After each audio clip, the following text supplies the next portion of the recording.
জুলাই আগস্টের আন্দোলনে ছাত্র জনতা খেলেছে আর ট্রফি বিএনপি নিয়ে বসে আছে। আমি বলতে চাই, জুলাই আগস্টের আন্দোলন ছাত্র জনতার সাথে আমরা সবাই ছিলাম।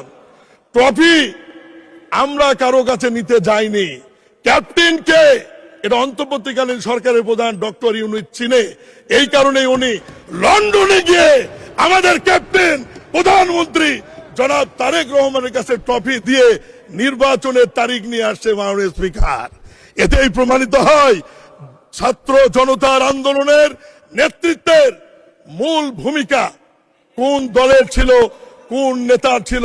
আমরা সবাই আন্দোলন করেছি, এটি অস্বীকার করার সুযোগ নাই, কিন্তু ক্যাপ্টেন একজনই থাকে যে ক্যাপ্টেনের কাছে অন্তর্বর্তীকালীন সরকারের প্রধান লন্ডনে গিয়ে আলোচনা করে নির্বাচনের তারিখ নিয়ে আসছে বলেই এদেশে একটি অবাধ সুষ্ঠু নিরপেক্ষ নির্বাচন হয়েছে এবং সেই নির্বাচনের মধ্য দিয়ে বিরোধী দল এবং আমরা